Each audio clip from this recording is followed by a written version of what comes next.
நண்பர்கள் அனைவருக்கும் வணக்கம். இன்னைக்கு இந்த காணொலியில ஒரு அருமையான கதையை தான் நான் உங்களுக்காக கொண்டு வந்திருக்கேன். இந்த கதையில ஸ்டார்டிங்ல இருந்து எண்டிங் வரைக்கும் ரொம்ப இன்ட்ரெஸ்டிங்கான விஷயங்கள்லாம் நடக்கும். முதல்ல பிளாட் என்னன்றதை நான் சொல்றேன். கிராமத்தை சேர்ந்த அனிதான்ற ஒரு பொண்ணு இருக்காங்கல்ல, திடீர்னு மர்மமான முறையில காணாம போயிடுறாங்க. பேரண்ட்ஸ்க்கு ஒண்ணுமே புரியல, எங்க பொண்ணு காணோம், என்ன ஏதுன்னு பாருங்கன்னு போலீஸ் கிட்ட கம்ப்ளைண்ட் கொடுக்குறாங்க. போலீஸ் விசாரிக்க ஆரம்பிக்கும் போது கேஸ் ஒவ்வொரு டைரக்ஷனா போய்கிட்டே இருக்கு. இந்த கேஸுக்கு நடுவுல தான் வேற ஒரு விஷயம் தெரிய வருது. சமீப காலமா இந்த கிராமத்துல அடுத்தடுத்து நிறைய பெண்கள் மிஸ் ஆகுறாங்க. எல்லாருமே இளம் பெண்களா தான் இருக்காங்க அப்படின்றதெல்லாம் தெரிய வருது. சோ போலீஸுங்களும் இதுக்கு பின்னாடி யார் இருக்கான்றதை கண்டுபிடிக்கணும் அப்படின்ற மாதிரிலாம் பயங்கரமா விசாரிக்கிறாங்க. கடைசியில குற்றவாளியா கண்டுபிடிக்கிறாங்க. அதை எப்படி பண்ணாங்கன்னு சொல்றதுதான் இந்த கதை. கண்டிப்பா இந்த கதை உங்க எல்லாருக்குமே பிடிக்கும்னு நம்புறேன். இந்த முழு கதைக்குள்ள போறதுக்கு முன்னாடி இன்னும் நம்ம சேனலை சப்ஸ்கிரைப் பண்ணாம இருக்கீங்கன்னா சப்ஸ்கிரைப் பண்ணி வச்சுக்கோங்க. அதே மாதிரி இந்த வீடியோக்கு ஒரு லைக்கை மட்டும் போட்டு கண்டினியூ பண்ணுங்க. அப்பதான் உங்களை மாதிரி பாக்குற நிறைய பேர்கிட்ட இந்த வீடியோ சஜஷன்ல போய் காட்டும். சரி, இப்ப நம்ம கதையை ஆரம்பிக்கலாம். ஒரு கிராமத்தை காட்டுறாங்க. இங்க அனிதான்ற ஒரு பொண்ணு இருக்காங்க. இந்த பொண்ணுக்கு 24 வயசு ஆகுது. ஆக்சுவலா பேரண்ட்ஸ் கஷ்டப்பட்டு தான் இவங்களை படிக்க வச்சிருப்பாங்க. பேரண்ட்ஸ் கஷ்டப்பட்டு வேலை பார்க்கறத பார்த்து இவங்க வளர்ந்துருக்காங்கல்ல, அதனால நம்ம வேலைக்கு போய் பேரண்ட்ஸை நல்லபடியா பாத்துக்கணும் அப்படின்ற மாதிரிலாம் யோசிச்சுட்டு இருக்காங்க. ஆனா அனிதா படிச்சு முடிச்சதுக்கு அப்புறமும் சரியான வேலை கிடைக்க மாட்டேங்குது. சோ இவங்க நிறைய இன்டர்வியூ ட்ரை பண்றாங்க. இவங்க இருக்கிறது ஒரு கிராமமா இருந்தாலும் பக்கத்துல சிட்டிலாம் இருக்கும் பாத்தீங்களா, அங்க இவங்க இன்டர்வியூக்காக போவாங்க. நிறைய வேலை ட்ரை பண்ணிக்கிட்டே இருப்பாங்க. எதுவுமே செட் ஆக மாட்டேங்குது. பேரண்ட்ஸ் என்ன வேலை கிடைச்சதான்னு கேட்கும் போது இவங்களுக்கு சொல்றதுக்கே கஷ்டமா இருக்கு. ஐயோ, என்ன பேரண்ட்ஸ் ஏற்கனவே ரொம்ப கஷ்டப்பட்டுட்டாங்க, இதுக்கப்புறம் நல்லபடியா உட்கார வச்சு பாத்துக்கணும்னு நினைச்சோம், நம்மளால பண்ண முடியலையேன்ற மாதிரி வேதனையில தான் ஒவ்வொரு நாளும் இவங்க வேலைக்கு ட்ரை பண்ணிக்கிட்டே இருக்காங்க. இப்படி ட்ரை பண்ணிட்டு இருக்க பொண்ணு திடீர்னு காணாம போயிடுறாங்க. பேரண்ட்ஸுமே போன பொண்ணு எப்பவுமே வீட்டுக்கு வந்துருவால, என்ன இன்னும் வரலன்ற மாதிரி அவங்களுக்கு தெரிஞ்ச இடத்துல எல்லாம் விசாரிக்கிறாங்க. அனிதாவை பாத்தீங்களான்ற மாதிரி விசாரிக்கிறாங்க. எல்லாருமே தெரியலன்ற மாதிரி சொல்லும் போது பேரண்ட்ஸ்க்கு பயம் வருது. ஐயோ, நம்ம பொண்ணுக்கு ஏதோ ஆயிருக்கு போல, நம்ம ஸ்டேஷன்ல போய் கம்ப்ளைண்ட் கொடுத்தா என்னன்ற மாதிரி அப்பாவும் அம்மாவும் சேர்ந்த மாதிரி ஸ்டேஷன்ல கம்ப்ளைண்ட் கொடுக்குறாங்க. எங்க பொண்ணு பேர் அனிதா, அவ எப்பவுமே இன்டர்வியூக்காக போவா, கிராமத்துல அவ எங்கேயுமே கண்ணுல தென்படல, என்ன ஆச்சு ஏதாச்சுன்றத விசாரிங்க அப்படின்னும் போது போலீஸுங்க விசாரிக்க ஆரம்பிக்கிறவங்க முதல்ல அவ வெளியே போயிட்டு திரும்பி உள்ள வந்தாலான்னு தெரியணும், கிராமத்துக்கு வந்தாலான்னு தெரியணும்ல. அதனால பஸ் ஸ்டாப்புக்கு பக்கத்துல விசாரிக்கும் போது அந்த பொண்ணு அன்னைக்கு வந்திருக்காங்க. ஏன்னா இன்டர்வியூ எல்லாம் முடிச்சுட்டு ஒரு 5 மணி வாக்குலயே திரும்பி வந்திருக்காங்கன்னு தெரிய வருது. 5 மணி வாக்குல வந்திருக்காங்கன்னா ஒரு 6 மணிக்குள்ளேயாவது வீட்டுக்கு போயிருக்கணுமே, ஏன் வீட்டுக்கு போல? அப்ப அந்த பொண்ணுக்கு இந்த கிராமத்துல ஏதோ நடந்திருக்கு, இந்த கிராமத்துல அந்த பொண்ணுக்கு என்ன நடந்திருக்கும் அப்படின்ற மாதிரி விசாரிக்க ஆரம்பிக்கிறாங்க. அதாவது தெரிஞ்ச ஒவ்வொருத்தர்கிட்டயே இவங்க நிறைய கேள்வி எல்லாம் கேட்கறாங்க, விசாரணை பண்ணிக்கிட்டே இருக்காங்க. போலீஸ் இந்த கிராமத்தை சுத்தி பயங்கரமா தேடி பாக்குறாங்க. ஆனா அந்த பொண்ணை கண்டே பிடிக்க முடியல. சரி, அந்த பொண்ணோட ஃப்ரெண்ட்ஸ் யாரு, அவங்க கிட்ட விசாரிச்சு பாப்போன்ற மாதிரி போலீஸுங்க விசாரிச்சுட்டு இருக்கும் போது ரேவதின்னு ஒரே ஒரு ஃப்ரெண்டு தான் அந்த பொண்ணுக்கு இருந்திருக்காங்கன்னு தெரிய வருது. 2 பேருக்கும் ஆல்மோஸ்ட் ஒரே வயசு தான்.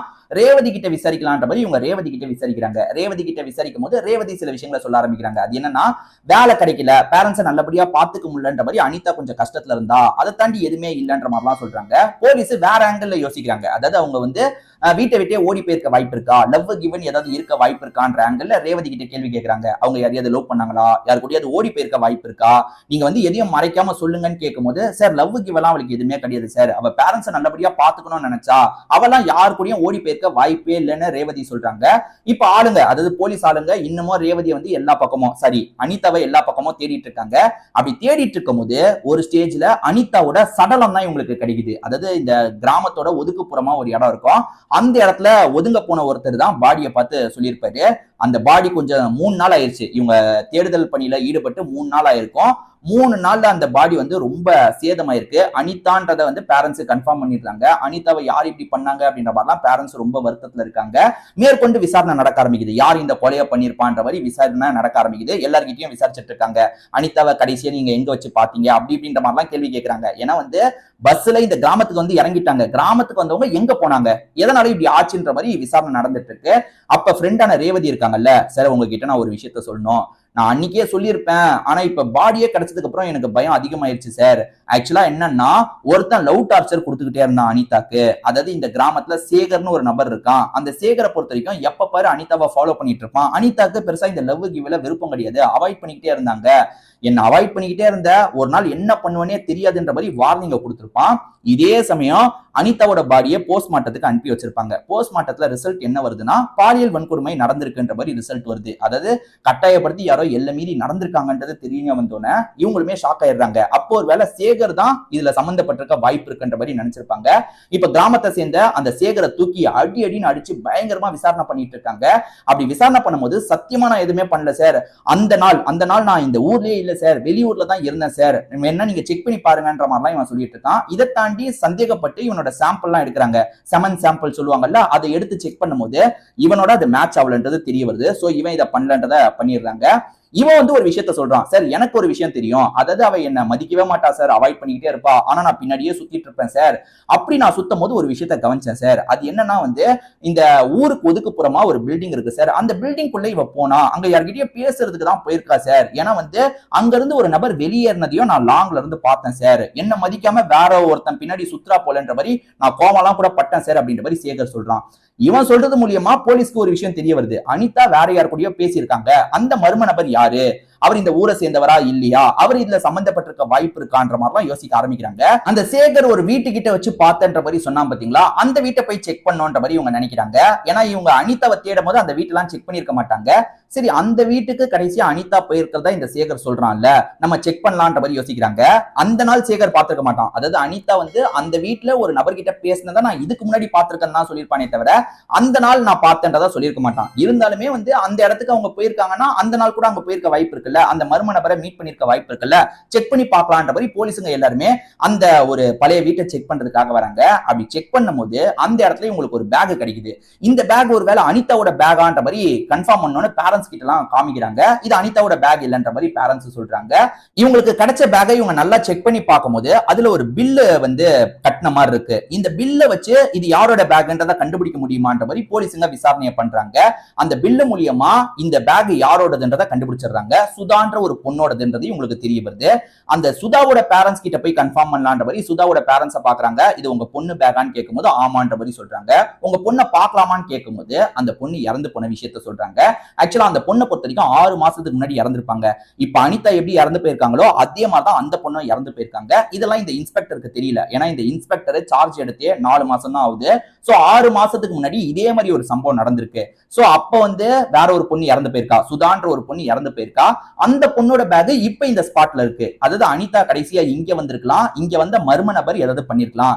ஏற்கனவே சுதாவை சாவடிச்சவன் இப்ப வந்து அனிதாவை கூட சாவடிச்சிருக்கலாம். சோ அந்த சுதா விஷயத்திலுமே வந்து பாலியல் வன்கொடுமை நடந்திருக்கான்னு பாத்தீங்கன்னா நடந்திருக்கும். சோ இப்ப வந்து அனிதாக்கும் அந்த மாதிரி நடந்திருக்கு.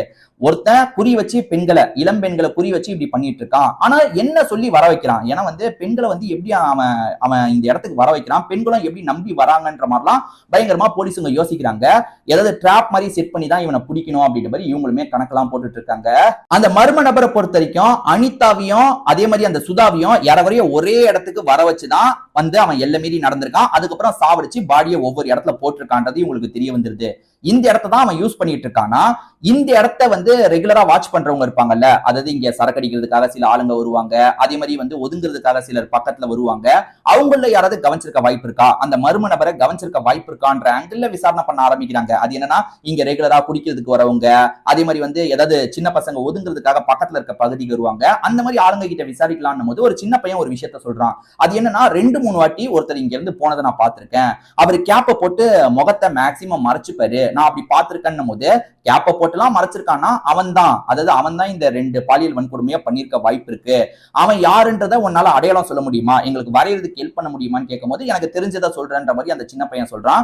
அந்த சின்ன பையன் சொன்னது மூலியமா ஃபேஸ ஓரளவுக்கு இவங்க வரைஞ்சிடுறாங்க. இந்த நபர் தான் இதுக்கு பின்னாடி இருக்கான்றது உங்களுக்கு தெரிஞ்சிருது. கிராமத்துல விசாரிக்கும் போது அவன் கிராமத்தை சேர்ந்தவன் இல்லைன்றது கன்ஃபார்ம் ஆயிருது. ஏன்னா கிராமத்துல கண்டிப்பா அடையாளம் தெரிஞ்சிடும்ல, அவன் கிராமத்தை சேர்ந்தவன் இல்ல, வேற ஒரு பகுதியில இருந்து இந்த இடத்துக்கு வந்து இந்த விஷயத்த பண்ணிட்டு இருக்கான்றது உங்களுக்கு தெரிஞ்சிருது. சோ இவங்களுமே எல்லார்கிட்டயும் விசாரிக்கும் போது அப்போ ஒரு பொண்ணு வராங்க. அந்த பொண்ணு வந்து என்ன சொல்றாங்கன்னா, சார் இவனை நான் அடிக்கடி மீட் பண்ணுவேன் சார்ன்ற மாதிரி சொல்றாங்க. நீ எதுக்குமா மீட் பண்ணுவேன்னு கேட்கும் போது அவங்க ஒரு பெரிய விஷயத்த சொல்றாங்க.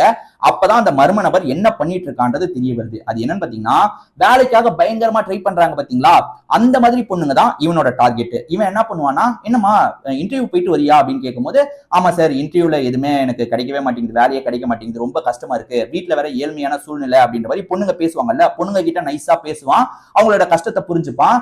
நீ ஏமா கவலைப்படுற, எனக்கு தெரிஞ்ச இடத்துல நான் வேலை வாங்கி தரேன் அப்படின்ற மாதிரிலாம் இவன் ஆசை வார்த்தை பேச ஆரம்பிப்பான். பொண்ணுங்களும் வேலையா சார், சார் சொல்லுங்க சார், ஏதாவது வேலை இருந்தா சொல்லுங்கன்னும் போது இந்த இடத்துக்கு வாமா, இந்த இடத்துல வச்சு நம்ம பேசிக்கலாம், நான் ஏதாவது அப்டேட் இருந்தா உங்ககிட்ட சொல்றேன்ற மாதிரிலாம் சொல்லுவான். சோ அந்த மாதிரி ஒரு வாட்டி 2 வாட்டி அந்த பொண்ணுங்களை ஏமாத்தி வர வச்சு அந்த பொண்ணுங்க கிட்ட முதல்ல பேசுவான். அதுக்கப்புறம் ஒரு நாள், அதாவது இந்த நாள் முடிவு பண்ணி ஏதாவது பண்ணிடணும்ன்ற மாதிரி வர வச்சு எல்லை மீறி நடந்து அவங்க கதையை முடிச்சிருவான். இந்த மாதிரி தான் அவங்க 2 பேரை சாவடிச்சிருக்கான். இப்ப 3வது பொண்ணை டார்கெட் பண்ணிட்டு இருக்கான்றது போலீஸுங்களுக்கு தெரிஞ்சிருது. இதுதான் அந்த பொண்ணு, இந்த பொண்ணு தான் அடுத்த டார்கெட்னு தெரிஞ்சிருது. போலீஸுங்களுமே வந்து இதுக்கப்புறம் அவன் வருவானா, நம்ம தேடிட்டு இருக்கிறதும் அவனுக்கு தெரியுமே, இதுக்கப்புறம் வருவானான்னு யோசிக்கும் போது தேடுற பணியை அப்படியே ஸ்டாப் பண்ணிருங்க, இப்போதைக்கு நம்ம விசாரிச்சுட்டு இருக்கோம்ல, இதுக்கப்புறம் விசாரிக்க வேணாம், அப்படியே ஒரு 3 நாள் 4 நாள் அமைதியா இருப்போம், நம்ம இந்த கேஸை முடிச்சிட்டோம்னு அவனை நம்ப வைப்போன்ற மாதிரி இன்ஸ்பெக்டருமே முடிவு பண்றது. எல்லாருமே அந்த தேடுற ப்ராசஸை நிறுத்திடுறாங்க.